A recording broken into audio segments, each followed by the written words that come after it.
아버지 하나님, 우리 모두를 예배의 자리로 인도하여 주심에 감사를 드립니다.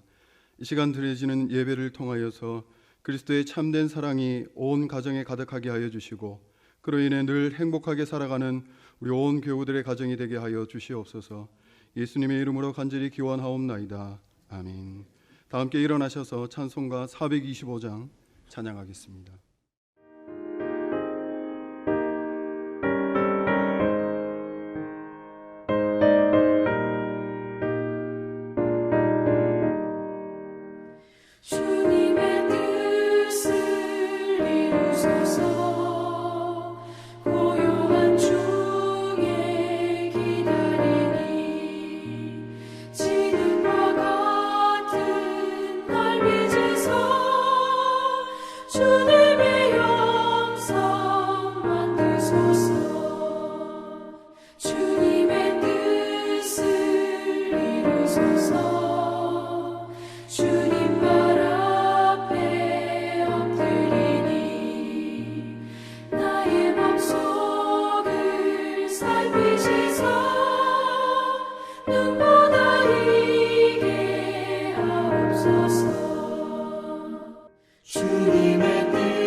사랑이 많으시고 은혜가 풍성한 아버지 하나님, 한중한 심한 변화 속에, 특별히 세상 삶 속에 인도하시니 감사드립니다.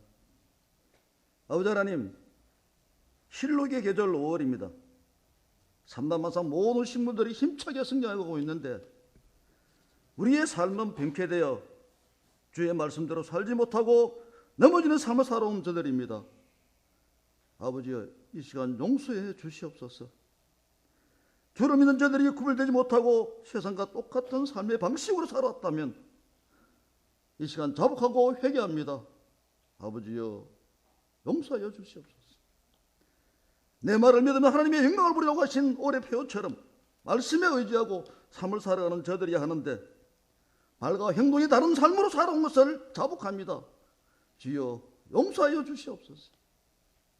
아버지 하나님, 전 세계가 바이러스19로 인해 가정과 직장과 사회 모든 영역에서 아버지 하나님, 우리들 삶의 제대로 움직이지 못하는 한날 가나픈 현실인 것입니다. 주여, 우리의 은혜를 베풀어 주시고 하루속히 이 위기를 헤쳐나가도록 인도해 주시옵소서. 하나님의 질서에 위배되는 우리 인간들의 행동으로 인하여 이런 사태가 발생한 것을 아버지여 용서해 주시옵소서. 이럴 때일수록 다시금 나약한 믿음의 회복과 예배의 간절함으로 전환되는 기회가 되게 하여 주시옵소서. 아버지 하나님, 인도 환경 속에서도 전염병을 퇴치하기 위해 불철주야 이분에 몸담고 일하는 모든 의사와 간호사들, 질병본부 관계자분들에게 주여 힘주시고 지혜를 더하여 주셔서 저들을 통해 하루속히 백신도 개발되고 전염병이 하루속히 해결될 수 있도록 은혜를 베풀어 주시옵소서. 특별히 일로 하신 어르신들 주님 붙잡아 주시고 건강 지켜 주시옵소서. 아버지여, 5월은 가정의 달입니다. 행복의 단초는 가정에서부터 시작인 줄 압니다. 우리 모두로 주의 말씀대로 어른들을 잘 공경하며 어린이들을 잘 용접하며 몸소 나누고 베푸는 아름다운 행동으로 인해 가정과 삶 속에 행복이 풍성해지는 성도들 되게 인도하여 주시옵소서. 이웃을 위해 힘든 일을 도와드리며 긍휼을 베푸는 삶으로 전환되어 특별히 이 어려운 시기를 잘 헤쳐나가는 가정의 달 모든 것이 기댈 수 있도록 주님 도와주시옵소서. 아버지 하나님, 담임 목사님, 단상에 세우사님 능력에 능력에 붙들어 주시고 선포되는 주의 말씀으로 인해 저들의 영혼이 치유되고 가정이 행복하고 새롭게 힘을 얻고 세상 속으로 달려갈 수 있도록 은혜 충만한 말씀으로 인도해 주시옵소서. 주여, 교육적 어린 영혼들을 기억하여 주시옵소서. 저들이 성장에 가는데 어려움이 없도록 품에 안아주시고 말씀대로 성장해 갈 수 있도록 주여 지켜주시고 장차 다음 세대를 이끄는 위대한 지도자들이 많이 배출되도록 그 길을 인도해 주시옵소서.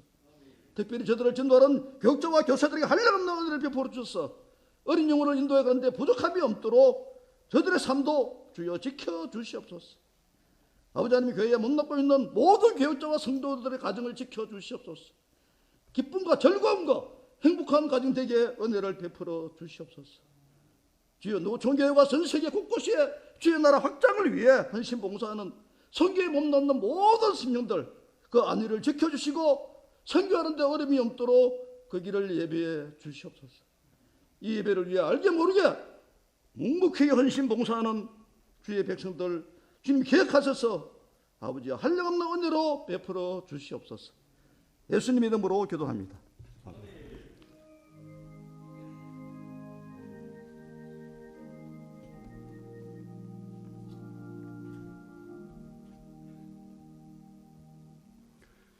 오늘 이 시간 우리에게 주시는 하나님의 말씀은 에베소서 4장 13절에서 15절까지의 말씀입니다. 우리가 다 하나님의 아들을 믿는 것과 아는 일에 하나가 되어 온전한 사람을 이루어 그리스도의 장성한 분량이 충만한 데까지 이르리니 이는 우리가 이제부터 어린아이가 되지 아니하여 사람의 속임수와 간사한 유혹에 빠져 온갖 교훈의 풍조에 밀려 요동하지 않게 하려 함이라. 오직 사랑 안에서 참된 것을 하여 범사의 계획에까지 자랄지니라. 그는 머리니 곧 그리스도라. 아멘. 이 시간 한경만 은퇴장로님의 특송이 있겠습니다.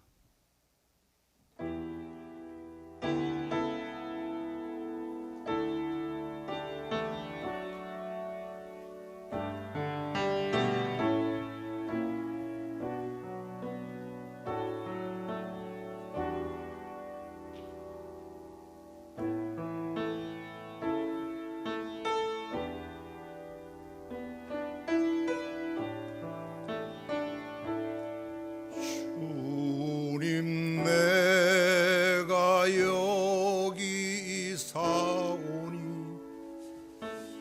나를 보내소서.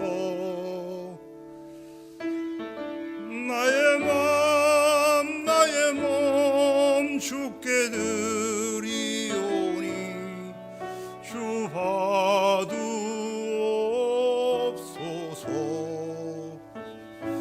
주님, 내가 여기 있사오니 나를 써주소서.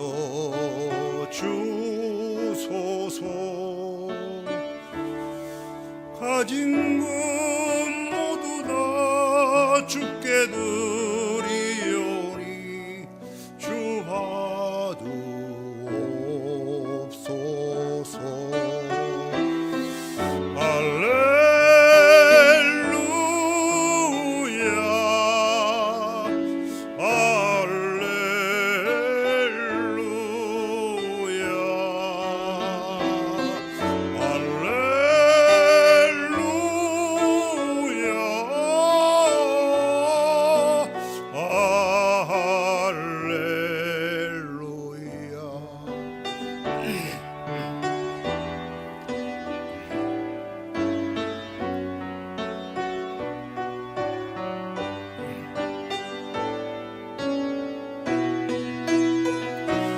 주님, 내가 여기 사오니 나를 보내소서. 나의 몸 주께 드리오니 주 봐두옵소서.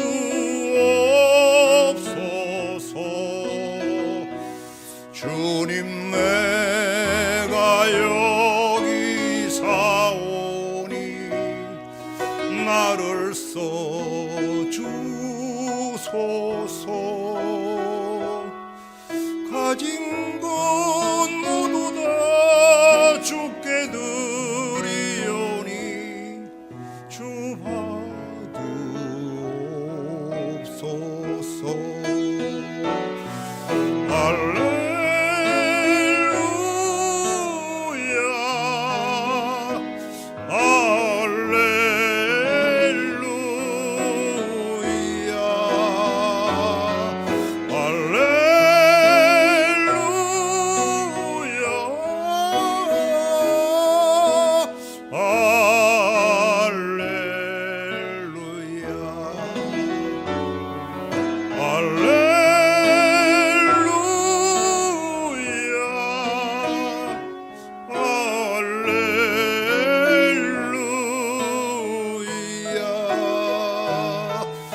나를 받으옵소서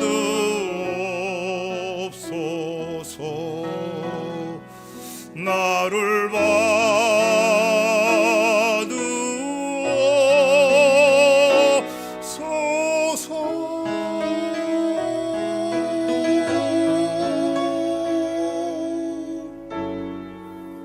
아멘. 우리 지금 코로나 바이러스로 예배가 좀 행복한 예배가 됐으면 좋겠습니다. 여러분들 많이 또 신청하셔서 특송도 하시고 또 이렇게 참여하면 참 좋겠습니다. 귀한 찬양에 다시금 감사드립니다. 2020년 특별히 가정의 달을 맞이해서 행복한 가정 만들기 시리즈로 계속 말씀을 전하고 있습니다. 오늘은 네 번째로 가정의 가장 중요한 이 아버지에 대해서 성경이 어떻게 얘기하고 있는지를 우리가 같이 말씀을 통해 은혜 나누면서 행복한 가정, 아버지가 어떻게 해야 되는지 이 문제를 오늘 같이 생각해 보려고 합니다. 프랑스 속담에 가정은 국가의 심장이다 이런 말을 했습니다. 그러니까 심장이 건강해야 몸이 건강하듯이 가정이 건강해야 국가가 건강해질 수 있다는 그런 말일 것입니다. 그런가 하면 미국의 부시 대통령 영부인이셨던 이 바바라 부시 여사가 한 대학 졸업식에서 이렇게 말했습니다. 여러분들은 미국의 장래가 백악관에 달려 있다고 생각하지만 미국의 장래는 이 백악관이 아니라 여러분 가정에 달려 있습니다. 그렇게 아주 의미심장한 말을 했습니다. 그러니까 가정의 수준이 이 국가의 미래를 결정할 만큼 가정이 소중하다 이렇게 말한 것입니다. 여러분, 가정은 한 생명이 바른 인격적인 삶을 살 수 있는 배움의 첫 교실입니다.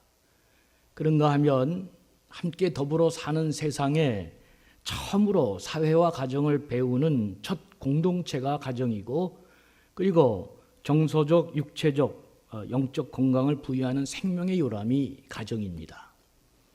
그렇기 때문에 사회에서 일어나는 반인륜적이고 무지막지한 이 막장 사건 뒤에는 반드시 무너진 가정이 있게 됩니다. 이런 중요한 가정을 떠받치는 두 개의 기둥이 있습니다. 그게 아버지와 어머니입니다.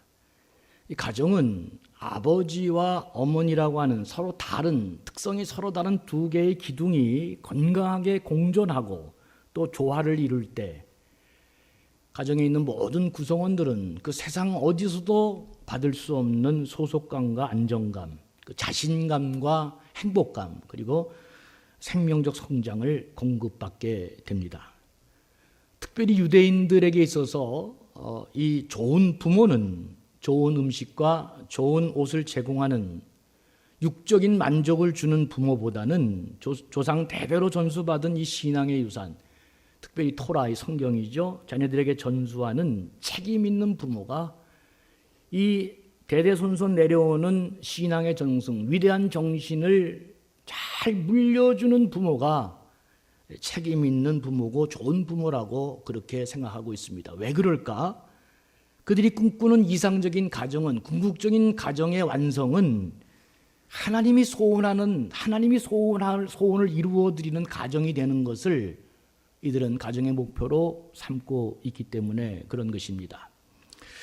그런 의미에서 유대인들에게 있어서 모든 아버지는 가정의 제사장이요, 교사요, 또 축복의 근원입니다.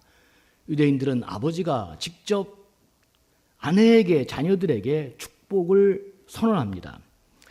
히브리어 아버지는 우리가 잘 아는 것처럼 예수님이 그렇게 얘기했죠. 아바라는 말이 히브리어 이제 아버지라는 뜻인데, 이 아바라는 말이 어떻게 구성되어 있느냐? 히브리어는 이 자음이 24자로 되어 있는데 첫 번째가 알렙, 이 알렙이라고 하는 단어이고 두 번째 단어가 베트라고 하는 단어인데 그 알렙 베트를 사용해서 모음을 붙여서 아바 이렇게 만든 단어가 아버지입니다. 그러니까 아버지가 한 가정에 얼마나 중요한 것인지를 이 첫 번째, 두 번째 단어를 통해서 아바라는 말을 지었는데, 이 자녀의 올바른 성장, 가정의 모든 중요한 것들에 있어서 아버지의 역할이 얼마나 중요한 건지를 강조하고 있다, 그렇게 말씀드릴 수 있습니다. 성경에 보면 아버지인 다윗이 아들 솔로몬에게 쓴 잠언 4장 1절 8절의 말씀이 있는데 그 말씀을 한번 같이 우리가 주의 있게 한번 보겠습니다. 제가 한번 읽어드릴 테니까 여러분 같이 따라와 보시죠. 아들들아, 아비의 훈계를 들으며 명철 얻기에 주의하라. 내가 선한 도리를 너희에게 전하노니 내 법을 떠나지 말라. 나도 내 아버지에게 아들이었으며 내 어머니 보기에 유약한 외아들이었노라. 아버지가 내게 가르쳐 이르기를 내 말을 내 마음에 두라. 내 명령을 지키라. 그리하면 살리라. 지혜를 얻으며 명철을 얻으라. 내 입에 말을 잊지 말며 어기지 말라. 지혜를 버리지 말라. 그가 너를 보호하리라. 그를 사랑하라. 그가 너를 지키리라. 지혜가 제일이니 지혜를 얻으라. 내가 얻은 모든 것을 가지고 명철을 얻을지니라. 그를 높이라. 그리하면 그가 너를 높이 들리라. 만일 그를 품으면 그가 너를 영화롭게 하리라. 그렇게 되어 있습니다. 그러니까 아버지 다윗이 7번이나 아들 솔로몬에게 지혜와 명철을 직접 언급하면서 이 지혜와 명철을 얻으라고 지금 당부하고 있는 장면입니다. 왜 그랬을까? 그게 사는 길이기 때문에 그렇습니다. 그것이 네가 영화롭게 되는 길이기 때문에 그렇습니다. 유대인들은 이 지혜를 여호와의 말씀으로 해석합니다. 한 가정의 아버지는 죽지 않고 사는 길을 자녀에게 가르치고 그 가문이 영화롭게 가는 길을 가르쳐야 될 책임이 있는 아주 중요한 사람임을 강조하고 있는 것입니다. 돈만 벌어다 주면 아버지 노릇 다 했다, 그런 것이 아닙니다. 그런 의미에서 아버지들은 언제나 이 사상과 정신이 철학이 있어야 되고 신앙에, 특별히 우리 믿음에 가진 신앙에 있어서 아이들이 사는 길이 어떤 길인지, 그리고 영화롭게 되고 우리를 지키는 길이 무엇인지를 은연중에 아버지의 삶과 언행을 통해서 전수가 되어야 된다. 그것이 아버지가 그만큼 중요한 것이다, 그런 말씀입니다. 그러니까 유대인 아버지들은 존재론적으로 이런 사명을 감당하기 위해서 언제나 영적인 사람이 되려고 애를 씁니다. 아내를 솔건하고 자식을 잘 가르치려면 이런 훌륭한 차원 높은 영적인 사람이 되지 않고는 가족을 솔건할 수 없기 때문입니다. 그래서 언제나 말씀과 기도에 충실히 전념합니다. 아내와 자녀 앞에서 인격적인 모범이 되기 위해서 무전히 애를 씁니다. 그리고 세상에서도 훌륭한 사회인이 되려고 최대한 노력을 하는 것이 유대인 아버지들입니다. 한 집안의 가정과 사회에서 부끄러운 일이 있으면 떳떳하지 못하다고 이들은 생각합니다.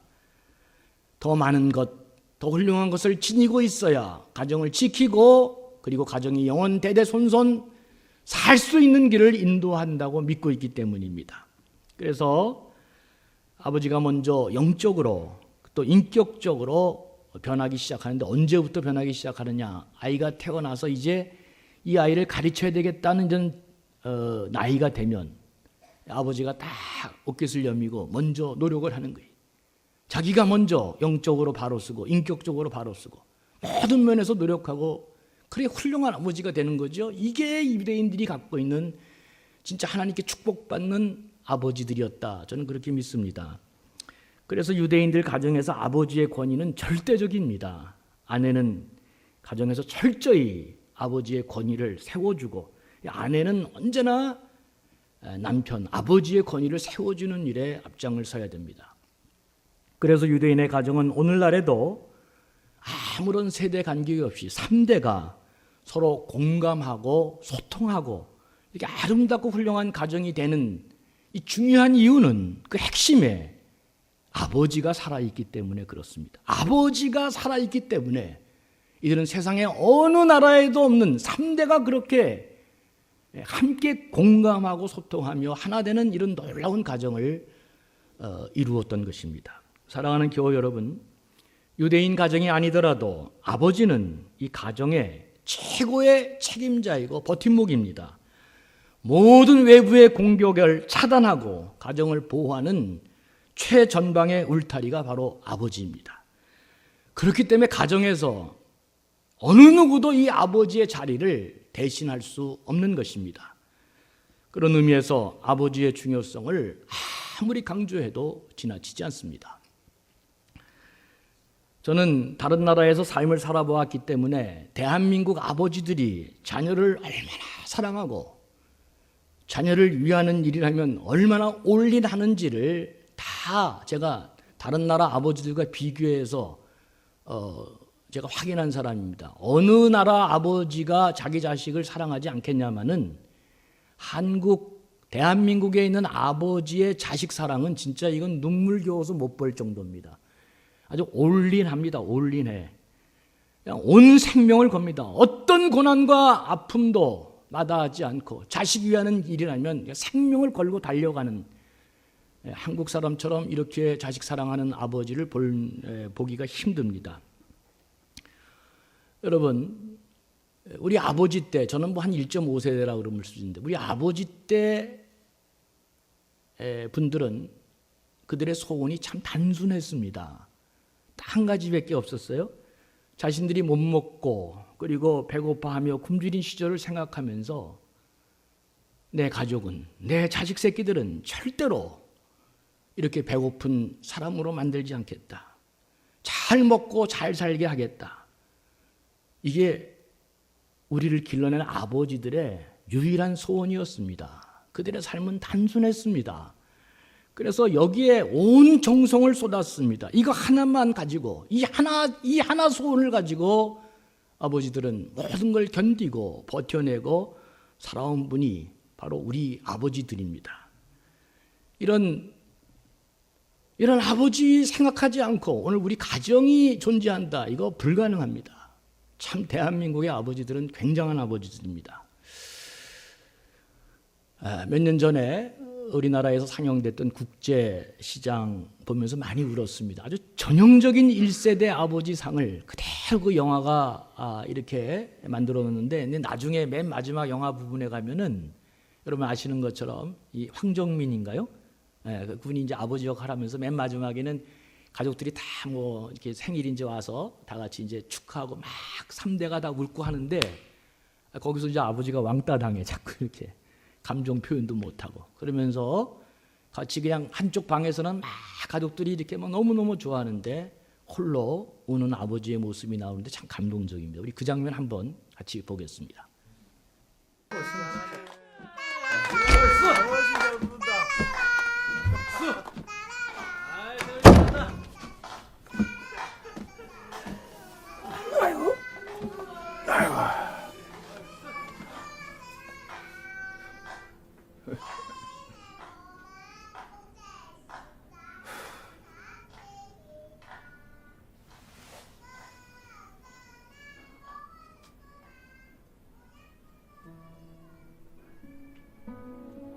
아버지,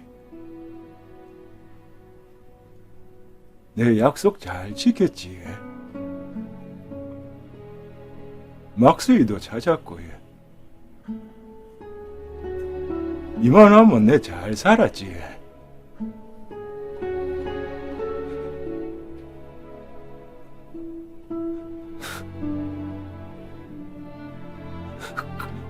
근데 내 진짜 힘들었거든요.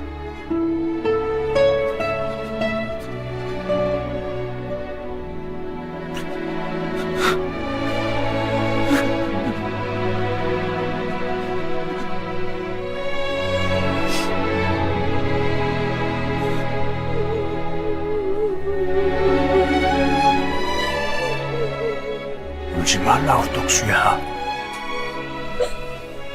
아버지,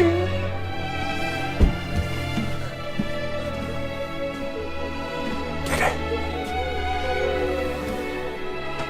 네 얼마나 세게 고생했는지 다 안다. 내가 너한테 영 고맙다. 내 못한 거 네가 잘 해줘서 진짜 고맙다. 아버지, 아버지가 되게 보고 싶었습니다.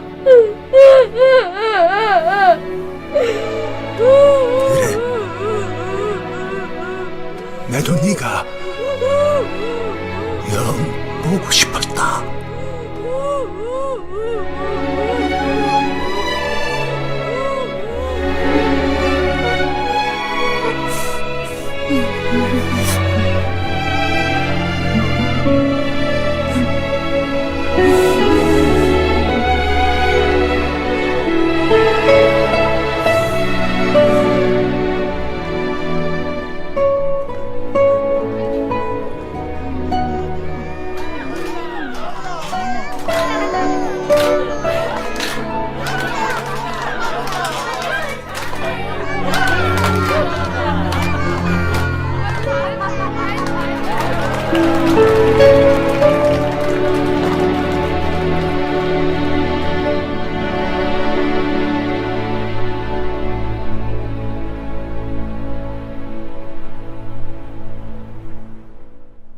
이 영화가 이 감독이 참 멋지죠. 한쪽에서는 이제 성공한 가정의 아이들이 3대까지 다 잔치하고 막 행복하게 놀고 그러는데 아버지는 그런 삶을 살아온 사람이 아닙니다. 즐겁게 유쾌하게 어떻게 놀 줄도 모르고 홀로 자기 방에 들어와서 감정 표현도 가정들에게 못하고 모든 3대가 다 즐겁게 노는데 혼자 방에 와서 그리고 아버지가 부탁한 거 이뤄내면서 아버지 이만하면 잘 살았지. 그러나 나는 너무 힘들었다. 그 고백하는 장면을 전형적인 우리 1세대 산업시대의 아버지의 모습을 보여주고 있습니다. 그렇게 지켜온 것이 가정입니다. 남자로 태어나서 가장 중요하고 영광스러운 자리가 밖에 나가서 무슨 위대한 일을 하는 것보다도 한 가장의 아버지의 자리를 잘 지켜온 것, 이것은 성경에서 가장 위대한 아버지 상으로 그렇게 우리에게 가르쳐 주고 있습니다. 아버지가 살아야 그래서 가정이 살고 나라가 사는 것입니다. 그런데 요사이 가정에서 아버지가 한없이 무너지고 있습니다. 아버지의 지위와 권위가 한없이 추락하고 있습니다. 아내와 자녀들에게 소외되고 박탈당하고, 그리고 아버지는 점점 사랑하는 가족과 거리가 멀어지면서 외로움 속에, 소외감 속에 살아가고 있는 게 오늘 현실입니다. 한 설문조사에 의하면 당신은 어머니가 좋습니까? 아버지가 더 좋습니까? 다소 우매한 질문으로 아버지와 어머니의 호감도를 조사했습니다. 어머니가 더 좋다는 사람은 83.3%, 아버지가 더 좋다는 사람은 16.7%로 현격한 차이가 났습니다. 또 이런 질문도 있습니다. 부모를 닮은 배우자와 결혼하겠느냐, 이런 질문에 아들의 경우입니다. 어머니를 닮은 배우자와 결혼하고 싶다고 답한 사람이 42.9%. 여러분, 시대가 많이 달라졌기 때문에 그렇게 엄마의 상을 좋아하는 것도 아닙니다. 그러나 어떻든 아들의 경우 어머니를 닮은 배우자와 결혼하고 싶다는 사람이 42.9%, 싫다고 답한 사람이 40.75%. 그래도 어머니를 닮은 배우자가 좋다고 답한 아들이 2.2% 정도 많습니다. 문제는 딸입니다. 딸들의 경우 아버지를 닮은 배우자와 결혼하고 싶다고 답한 사람은 17%밖에 안 됩니다. 오히려 그리고 아버지와 닮은 배우자와 절대 결혼하지 않겠다고 얘기한 사람이 무려 65.4%입니다. 그러니까 아버지와 닮은 배우자와 결혼하지 않겠다는 그 비율이 47.5%나 훨씬 더 많은 것입니다. 존재론적으로 물론 아버지는 자녀들과 가깝게 친하게 지낼 수 있는 환경도 여건도 시간도 많이 없죠. 그럼에도 불구하고 오늘날 이 자녀들에게 이런 아버지의 부정적인 자화상이 그대로 통계로 드러나고 있습니다. 자녀들이 아버지를 싫어하는 것입니다.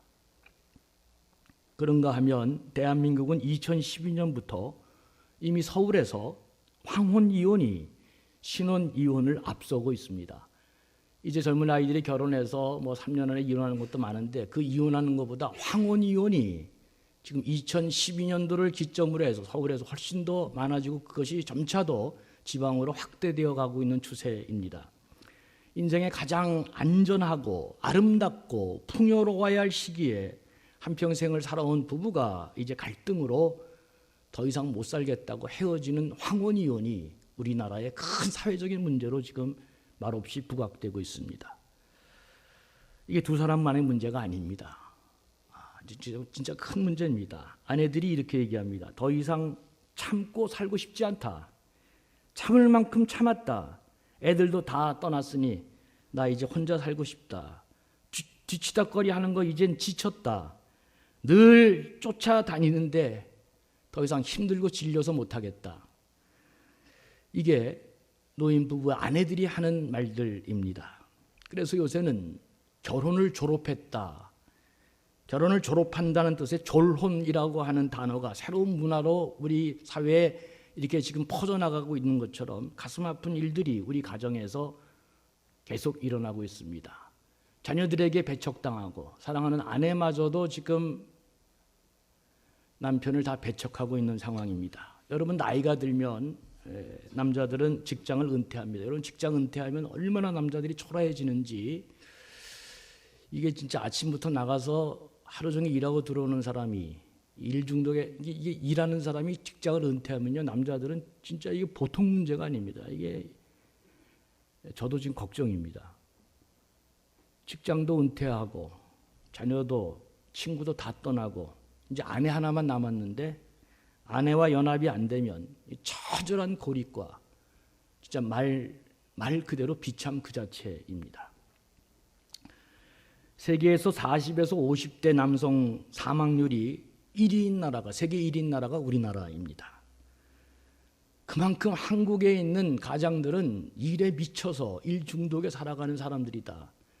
세계 1위의 사망률이라는 이런 불명예를 당하면서도 오로지 가족 지키기 위해서 가족 굶주리지 않기 위해서 이 치열한 경쟁 속에 그 감당할 수 없는 스트레스와 고통을 받으면서 아침부터 밤늦게까지 수고한 우리 아버지들 이들이 지금 가정에서 받은 성적표는 너무 처참하고 너무나 가엾고 너무나 진짜 노력한 것에 비해서 한심한 결과가 아닐 수 없습니다.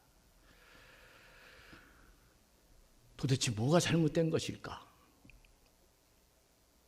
왜 그토록 애쓴 아버지가 우리들의 가족으로부터 그렇게 처절하게 부정적인 평가를 오늘날 받고 있는 것일까?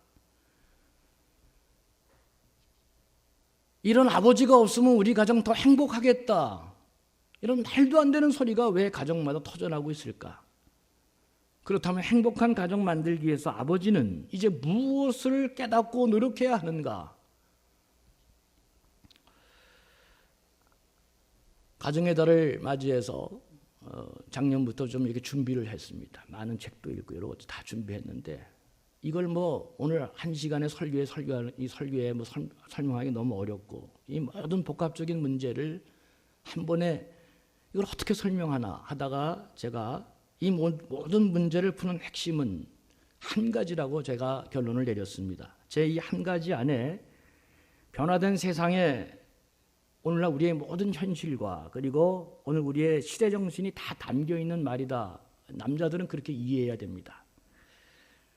이 문제를 푸는 핵심 한 가지가 무엇일까? 그것은 남자가 결혼해서 가정을 가지면 그때부터 남자들은 남자가 아니라 남편과 아버지가 되어야 합니다. 대단히 중요한 개념입니다. 남자들은 전통적으로 일을 해서 가족을 부양하는 것을 천명으로 알고 우리는 그렇게 살았습니다. 그래서 많은 남자들은 일로 자기의 정체성, 일하는 것으로, 일에서 얻은 수입으로 자기의 정체성을 찾았고 또 오늘도 그런 삶을 살고 있습니다. 나는 일한다, 고로 존재한다. 이게 남자들의 모토입니다. 그래서 회사에서 내가 과장이냐 부장이냐가 중요한 것도 내 일의 목 때문에, 위치 때문에 그렇습니다. 교회에서도 왜 자꾸 남자분들은 장로님이 되고 싶어 할까? 다 이런 속성이 그 안에, 뭐 딱 이걸로 설명할 수는 없지만 그 안에 보이지 않는 내부적인 속성에는 이 장로도 한 과업으로 성취해야 될 일로 생각하기 때문에 그렇습니다.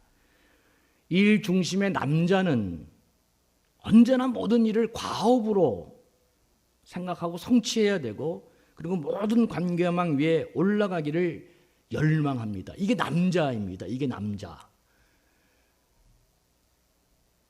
그런데 이게 결혼하면 이렇게 남자로 살면 이제 문제가 심각해지죠. 여러분 생각해 보세요. 결혼하기 전에 남자들은요, 얼마나 자기 애인한테 자상한지 모릅니다. 온 마음으로 여자를 염려하고 배려하고 관심 가져주고 사랑하고, 추우면 옷도 벗어주고 자기는 감기 걸리면서, 뭐 오리를 가자 그러면 심리도 가고 밤도 새워주고 다 바라다 주고, 거기다가 뭐 조금만 그래도 뭐 들면 자기가 들어주고, 뭐 굉장하잖아요. 그 배려와 사랑이. 여자가 이제 애인이 감동하죠. 이 사람 진짜 너무너무 좋다. 결혼합니다. 그런데 결혼하고 나면 상황이 많이 달라집니다. 왜 그럴까? 남자는 심리학적으로 그렇고 존재론적으로 결혼도 하나의 과업으로 생각하기 때문에 그렇습니다. 과업 중심으로 살아온 남자들은, 일 중심으로 살아온 남자들은 결혼도 하나의 과업으로 이해하는 것입니다. 여자들은 생각이 다르죠. 여자들은 결혼식이 끝나면 정말로 이제 내가 행복한 인생이 시작된다고 생각하는 것입니다. 남자와의 새로운 관계를 통해서 이제 내가 이제까지 없었던 새로운 희망과 행복감으로 꿈을 꾸고, 이제 결혼식이 끝났으니 얼마나 나에게 새로운 행복한 인생이 시작될 것인가, 여기에 꿈꾸고 좋아합니다. 반대로 남자는 결혼식이 끝나면 성취해야 될 과업이 끝난 것입니다. 과업이 완수했다고 보는 것입니다. 그래서 점차로 어떻게 되죠? 에너지의 80%가 사라집니다. 20% 정도만 남아있는 거예요. 그리고 남자들은 또다시 한 20% 정도는 아내에게 이렇게 하지만 80%는 다른 과업을 찾아 또 진행하게 됩니다. 그러나 여자는 반대죠. 이제 80%가 새로운 꿈을 향해 나아가고 뭐 그렇게 되는 거죠. 일 중심의 남편과 단계마다 모든 관계를 소중히 여기는 아내, 이 갈등의 폭이 이제 가정을 어렵게 만듭니다. 아내가 말합니다. 여보, 오늘 여기 가자. 내가 이렇게 인터넷을 보고 다 했는데 너무너무 좋더라. 당신하고 오늘 가려고 내가 다 이렇게 준비했어. 결혼 전에는 그렇게 잘해주던 남자가 뭐라 그래요, 여러분? 나 피곤해, 오늘 너무 피곤해. 그러면서 나 오늘 너무 바빠. 한마디로 아내의 소중한 과정의 그 관계에 그것을 그냥 일순간에 무시해버립니다. 그토록 자상했던 남편, 자꾸 아내는 이 남편의 무심함 때문에, 일방적인 남편의 이런 말과 결정 때문에 자꾸 섭섭함을 느끼고 외로움을 느끼고, 나중에는 자꾸 버림받았다는 이 아픔도 느끼게 됩니다. 이게 쌓이고 간격이 자꾸 쌓이면서 황혼에 이르게 되면 위험한 상태로 가는 것입니다. 무엇이 문제입니까? 결혼하면 남편으로 삶을 살아야 되는데 여전히 남자로 살기 때문에 그렇습니다. 아내의 말에 공감해주고 아내의 마음을 살피는 이 정서적인 남편, 남자가 아니라 정서적인 남편이 되지 못하고 있는 것입니다. 이러면 행복한 가정을 이루는 것이 불가능합니다. 이거 못 바꾸면 행복한 가정은, 아니 사랑하는 아내도 같이 소유하기가 어렵습니다. 자녀들과 관계 생각해 보겠습니다. 옛날 가부장적인 문화에서 아버지의 위치는 가히 왕과 같은 존재였습니다. 아내와 아이들은 아버지 앞에서 무슨 토를 달고 무슨 한마디 말하는 게 불가능한 시대에 우리 아버지들은 살았습니다.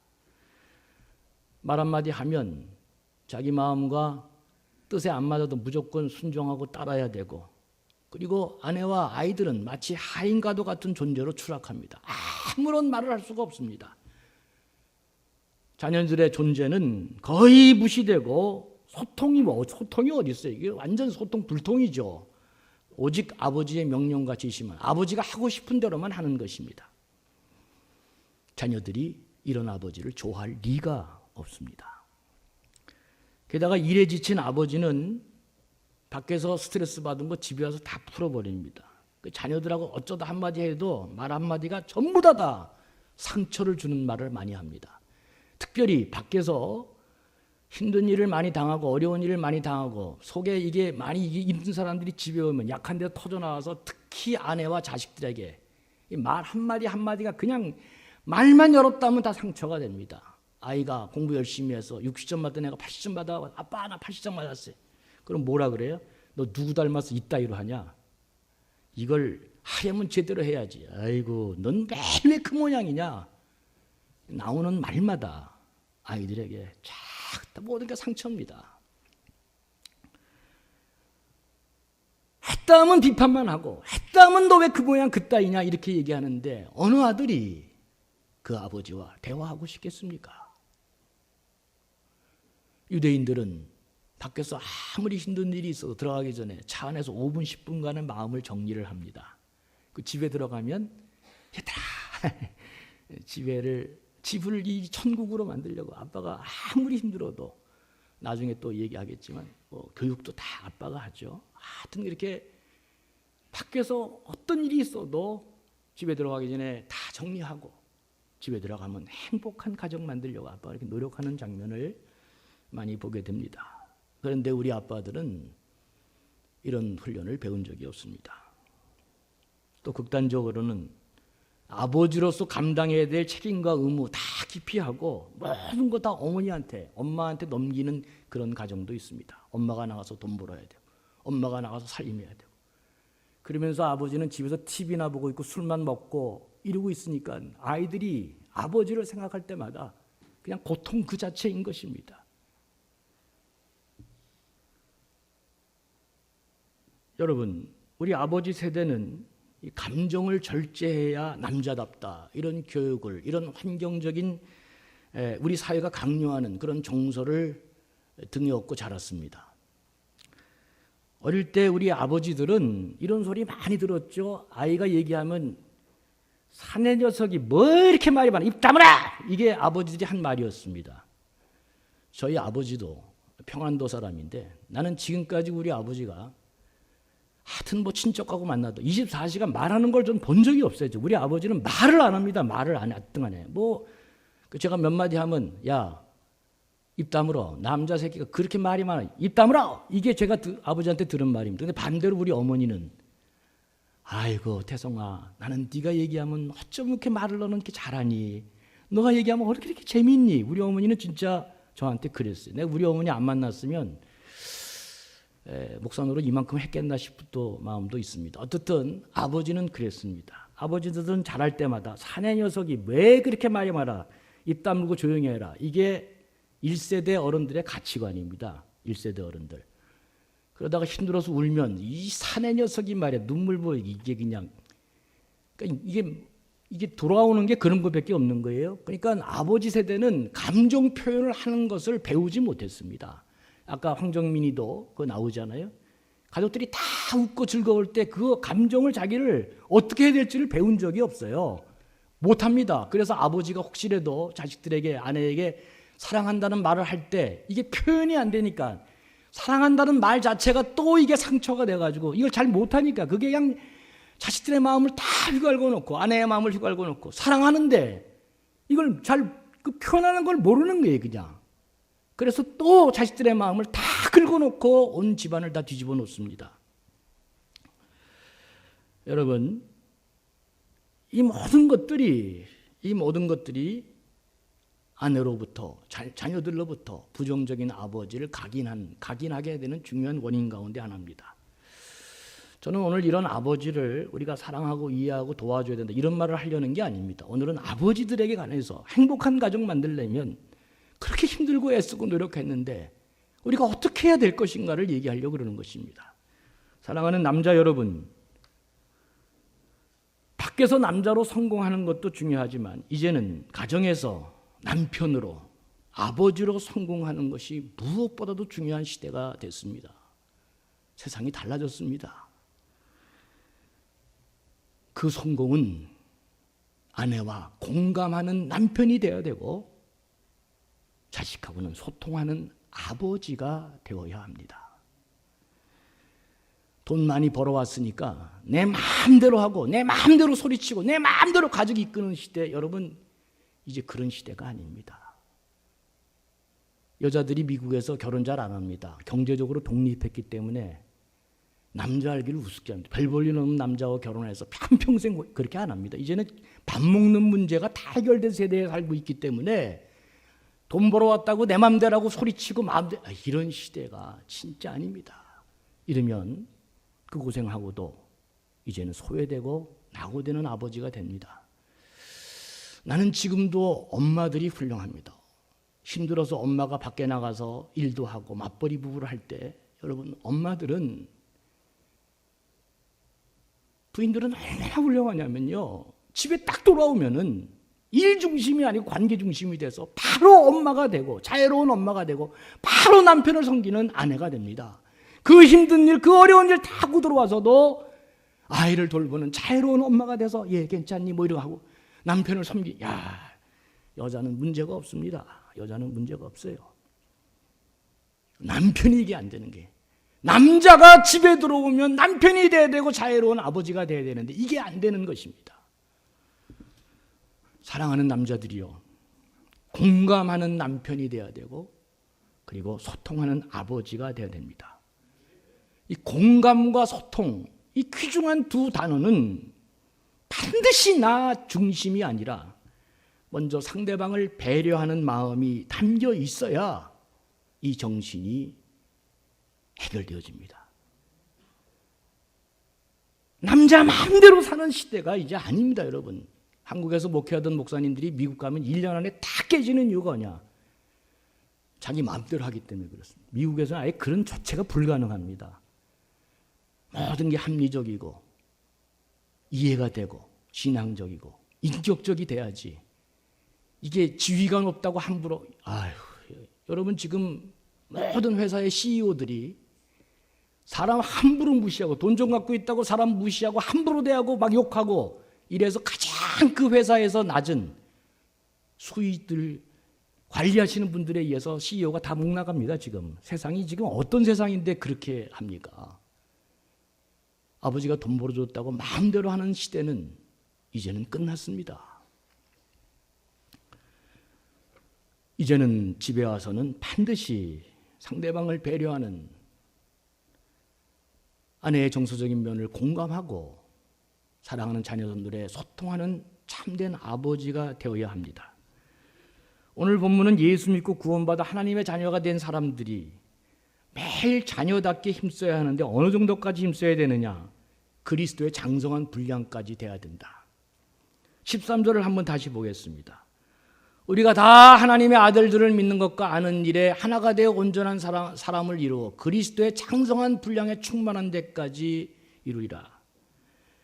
그리스도의 장성한 충만한 분량까지 이루는 것이 그리스도인들의 하나님이 바라시는 일이다. 이게 성경이 기대하는 우리 구원받아 하나님의 자녀된 사람들의 삶입니다. 그리스도의 충만한 데까지, 그리스도의 마음으로, 그리스도의 인격으로 충만한 데까지 성장하는 것이 하나님이 바라시는 바고 하나님이 꿈꾸는 소원입니다. 그런데 이 말씀은 어느 누구보다도 가정이 살아야, 아버지가 살아야 가정이 살고 나라가 살 때 그 누구보다도 아버지들이 먼저 이 말씀을 마음 깊이 새겨야 될 소중한 말씀이다. 아버지들이 그리스도의 장성한 분량에까지 충만한 데 이를 때까지 말씀을 통해 자꾸 성장하고 발전해야 됩니다. 남자들 마음에 이 새로운 부흥이 일어나야 가정이 살게 될 것입니다. 파도 타기를 즐겨하는 사람은 오히려 높은 파도가 오기를 기다립니다. 왜냐하면 훈련받았기 때문이죠. 그들은 높은 파도를 무서워하지 않습니다. 높은 파도가 와야 더 멋진 파도 타기를 할 수 있기 때문에 그렇습니다. 가족 관계의 갈등도 마찬가지입니다. 말씀으로 우리 자신을 자꾸 훈련하고 그리스도의 장성한 분량으로 내가 성장하기를 계속 갈망하면서 그렇게 하나님 앞에 바로 서기를 노력할 때 성령이 내 안에서 역사하고 그리고 반드시 그런 변화가 아버지들은 일어나게 됩니다. 왜? 가족을 사랑하니까. 훈련받은 만큼 우리는 행복해질 수 있고 또 행복은 노력하는 자의 것이 될 것입니다. 아무쪼록 남자들은 그리스도의 장성한 분량에 이르도록 오늘도 공감하고 소통하는 훈련을 통해서 축복의 아버지가 되고 축복의 남편이 돼서 가정이 다시 살아나고 하나님이 꿈꾸는 귀한 가정 이루어가는 우리 감전의 모든 남자들 또 우리 가정 되시기를 주의 이름으로 간절히 축원합니다. 하나님 아버지가 살면 가정이 산다 그랬습니다. 이제까지 애쓰고 힘쓰고 노력한 우리 사랑하는 아버지들, 남은 시대 변화에 한 점 더 노력해서 이제는 남자로 사는 게 아니라 진정한 남편으로 살고 아버지로 사는 놀라운 역사, 그래서 행복한 가정 다 이루어가는 우리 감전의 가정들 되게 해 주옵소서. 감사하며 예수님의 이름으로 축복하며 기도합니다. 아멘. 다 같이 찬송가 430장을 찬양하겠습니다.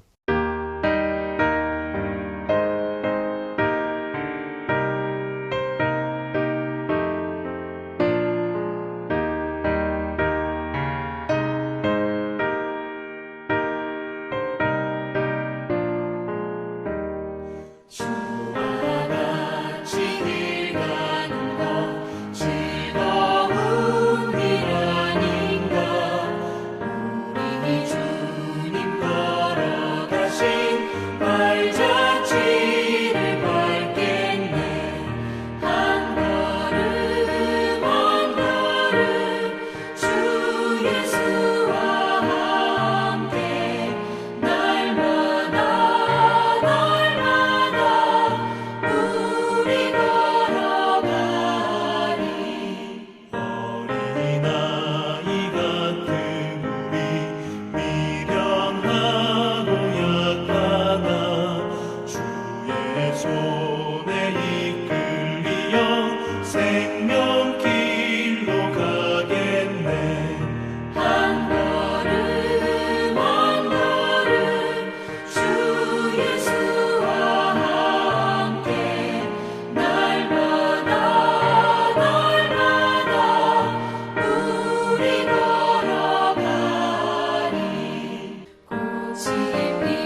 이 시간 11조 감사, 선교 기타 헌금을 하나님께 봉헌하겠습니다.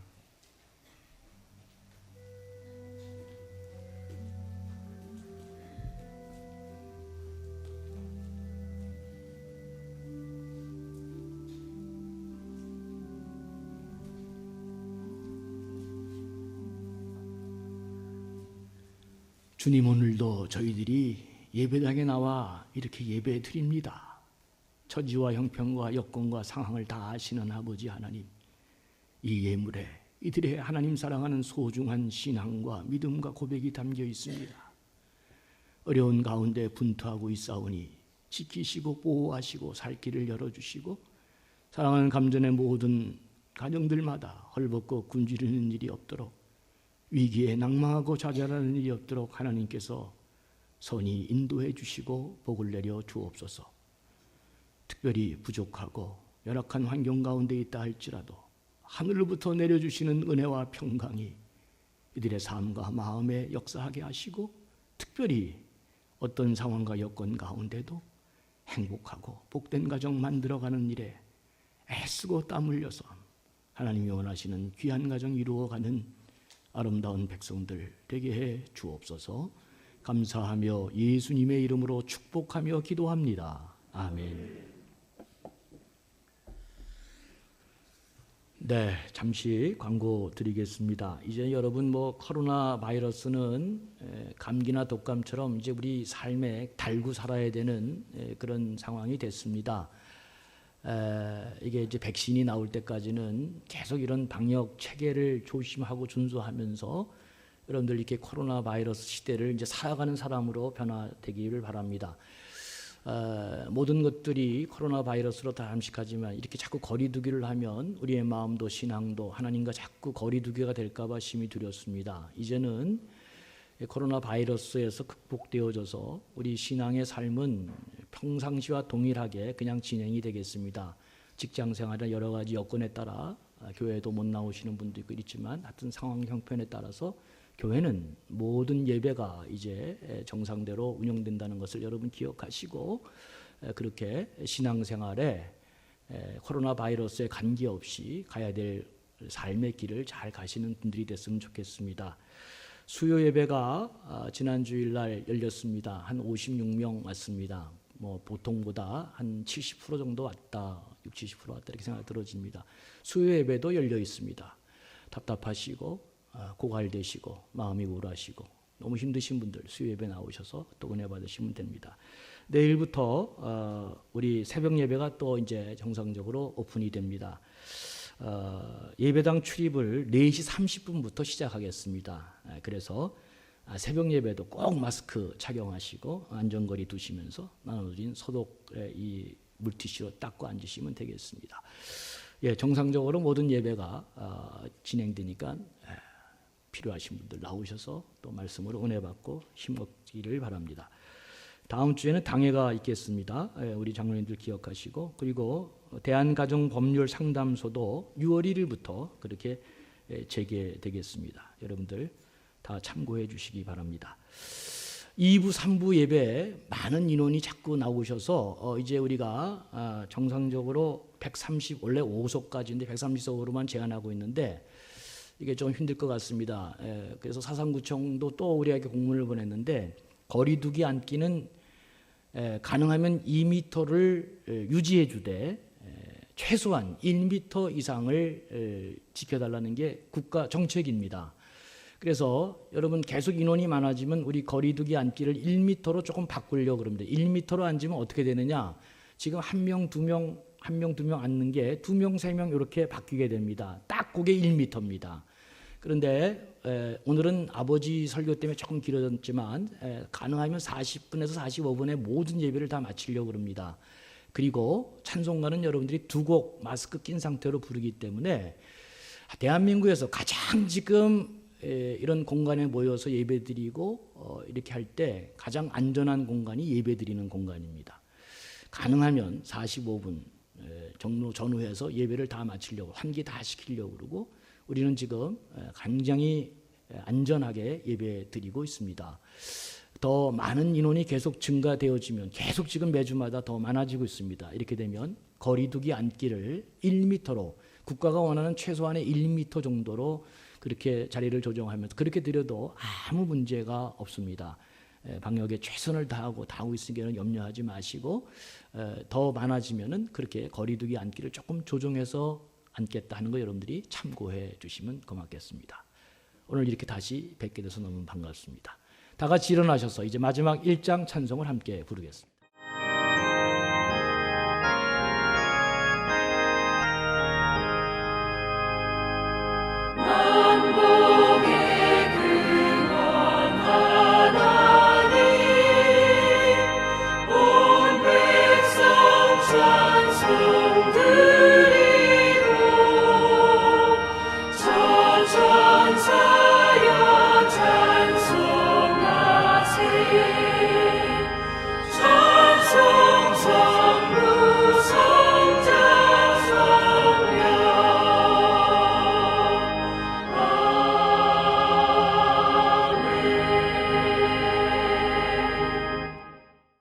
지금은 우리 주 예수 그리스도의 그 신은혜와 하늘에 계신 우리 아버지의 그 놀라우신 사랑하심과 성령의 감동 감화 교통하시고 인도하심이 아버지가 살아야 행복한 가정이 이루고 행복한 가정이 이루어야 국가와 민족의 큰 일을 이룰 수 있다는 귀한 자각을 통해 우리 아버지들 남자들이 더욱더 가정에서 공감하는 남편이 되고 사랑하는 소통하는 아버지가 되어 그 아버지의 중요한 자리를 다시금 인식하고 오늘도 옷깃을 여미고 더 분투하고 최선의 노력을 다해 행복한 가정 만들기를 다짐하는 우리 감전에 있는 모든 남자들과 우리 교회 모든 가정 위에 이제로부터 영원토록 함께하옵시기를 간절히 축원하옵나이다.